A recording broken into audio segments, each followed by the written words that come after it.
మంచు ఫ్యామిలీ గొడవలు ఇంకా చల్లారలేదా? అసలు చల్లారే ఛాన్స్ ఉందా అంటే లేదు. అసలు గొడవ పరిష్కారం అయ్యే అవకాశమే లేనట్టు తెలుస్తుంది. మంచు ఫ్యామిలీ సన్నిహితులు కూడా ఈ గొడవలు ఇప్పుడప్పుడే చల్లారేలా లేవని ఇండస్ట్రీలో మాట్లాడుకుంటున్నట్టుగా తెలుస్తుంది.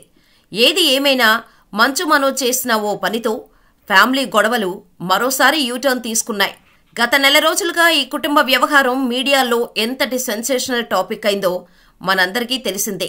మనోజ్ మోహన్ బాబు మధ్య ఘర్షణ జరగటం, ఆ తర్వాత మనోజ్ మోహన్ బాబుపై పోలీస్ స్టేషన్లో ఫిర్యాదు ఇవ్వటం, మోహన్ బాబు కూడా తన కొడుకును ఇంటి నుంచి బయటకు గెంటేయాలని పోలీస్ కంప్లైంట్ ఇవ్వటం, ఆ తర్వాత ఆయన మనోజ్ పై ఆరోపణలు చేస్తూ ఒక ఆడియో నోటుని మీడియాకు విడుదల చేయటం, ఫ్యామిలీ వ్యవహారంలో మీడియా తలదూర్చినందుకు మోహన్ బాబు ఒక రిపోర్టర్పై దాడి చేయటం, ఈ గొడవలో మోహన్ బాబు జైలుకు వెళ్లడం పక్కా అనుకున్న టైంలో అల్లు అర్జున్ అరెస్టు వ్యవహారం తెర మీదకు రావటంతో మోహన్ బాబు విషయం పక్కన పెట్టారు.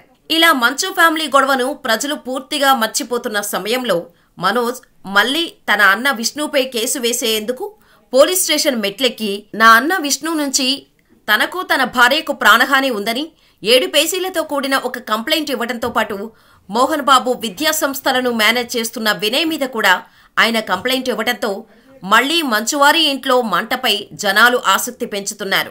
ఇలా మంచు ఫ్యామిలీ వార్ ఏ రేంజ్ కు చేరుకుంటుందో అని అందరూ వెయిట్ చేస్తున్న టైంలో మంచు విష్ణుని మనోజ్ని ఎగ్జిక్యూటివ్ మెజిస్ట్రేట్ హోదాలో రాచకొండ సిపి సుధీర్ బాబు విచారించి ఫ్యామిలీ గొడవను శాంతియుతంగా పరిష్కరించుకోమని, శాంతి భద్రతలకు విఘాతం కలిగించొద్దని, విఘాతం కలిగించేలా వ్యవహరిస్తే చట్టపరమైన చర్యలు తప్పవని వార్నింగ్ ఇవ్వటంతో పాటు వ్యక్తిగత పూచీకత్తు కింద ఒక్కొక్కరి వద్ద ₹1,00,000 చొప్పున personal bond deposit చేయించుకోవడంతో Manchu Manoj ఏడాది పాటు తాను అదనపు జిల్లా మేజిస్ట్రేట్ సుధీర్ బాబు ఆదేశాలకు కట్టుబడి ఉంటానని బాండ్ రాసి ఇచ్చారు. దీంతో మంచు మనోజ్ ను పోలీసులు బైండోవర్ చేశారు.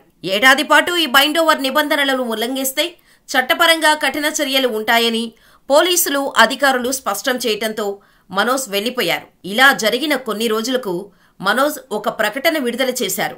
మంచు విష్ణు తన ఇంటి వద్ద జనరేటర్లో పంచదార పోయించి విద్యుత్ సరఫరా నిలిపివేశారని మనోజ్ ప్రకటించారు.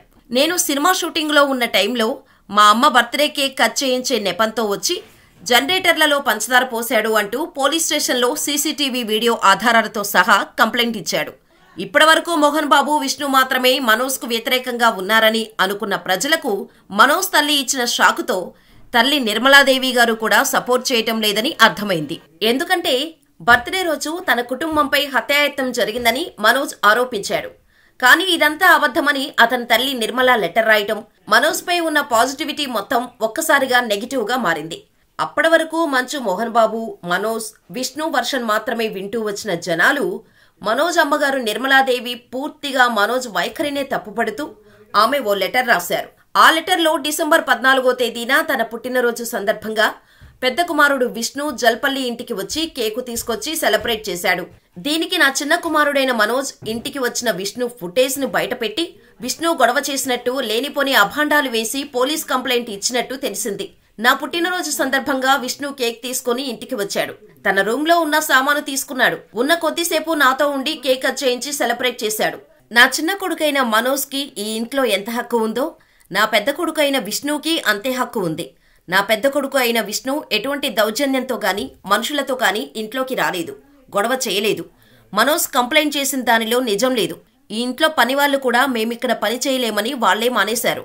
ఇందులో విష్ణు ప్రమేయం ఎంతమాత్రం లేదు అని ఆ లేఖలో చెప్పడంతో మనోజ్ డ్రామాలు ప్లే చేస్తున్నాడా లేక తల్లి చేత మోహన్ బాబు విష్ణు అబద్ధం చెప్పించారా అనే అనుమానం వ్యక్తం చేశారు ప్రజలు.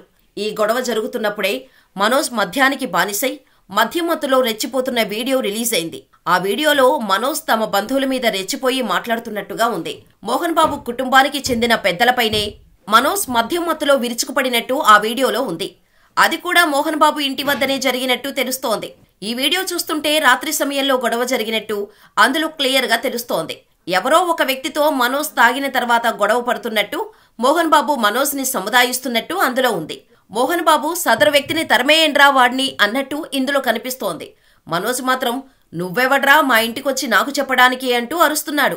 మనోజ్ ని మోహన్ బాబు వెనక్కి లాగుతున్నట్టు ఆ వీడియోలో ఉండటంతో ఆ వీడియో చూశాక ఇప్పటి వరకు మనోజ్ కి సపోర్ట్ చేస్తూ వచ్చిన వాళ్ళు మనోజ్ ఫ్యాన్స్ షాక్ అయ్యారు. వయసులో పెద్దవారు అని కూడా చూడకుండా మనోజ్ మధ్యమత్తులో ఊగిపోవడంతో ఇలా మారిపోయాడేంటి అంటూ కామెంట్స్ చేశారు. ఇదిలా ఉండగా మంచు విష్ణుపై పహాడీ షరీఫ్ పోలీసులకు మంచు మనోజ్ డిసెంబర్ 23న ఫిర్యాదు చేశారు. దీంతో మళ్లీ ఈ గొడవలు యూటర్న్ తీసుకున్నట్టు తెలుస్తోంది. ఈ ఫిర్యాదులో విష్ణు నుంచి తనకు ప్రాణహాని ఉందని మనోజ్ వివరించాడు. విష్ణుతో పాటు విష్ణు సహచరుడు వినయ్ పేరును సైతం ఫిర్యాదులో ప్రస్తావించారు. మంచు విష్ణు, వినయ్ మహేశ్వరి, విజయ్ రెడ్డి, కిరణ్, రాజ్ కొండూరు, శివ, వన్నూర్లపై చర్యలు తీసుకోవాలని, వీరి వల్ల తన భార్యా పిల్లలకు ప్రాణహాని ఉందని మనోజ్ ఫిర్యాదులో కోరాడు.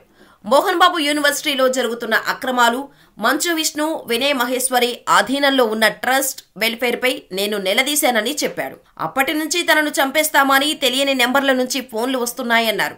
సెప్టెంబర్ 11న తాను వినయ్ కి ఒక మెసేజ్ పంపినట్టు తన కంప్లైంట్ లో తెలిపారు. ఇలా మంచు ఫ్యామిలీలో గొడవలు మరోసారి యూటర్న్ తీసుకున్నట్టు తెలుస్తోంది. దీంతో కొందరు మనోజ్ ఆస్తుల కోసం ఫ్యామిలీని రోడ్డుపై నిలబెట్టాడని, ఆస్తి కోసం తండ్రిని ఏడిపిస్తున్నాడని అంటుంటే, మనోజ్ సపోర్టర్స్ మాత్రం ఆస్తుల కోసం గొడవలు పడాల్సిన అవసరమైతే మనోజ్కి లేదు, ఎందుకంటే తన భార్య మౌనిక పేరు మీద చాలా ఆస్తులు ఉన్నాయని, మంచు ఫ్యామిలీలో గొడవలకు ఇంకేదో ఉందని కొందరు ప్రముఖులు తీవ్రమైన చర్చలు చేస్తున్నారు. మరి మంచు వారి కలహాలు ఎక్కడి వరకు వెళ్లి ఆగుతాయో అనేది చూడాలి.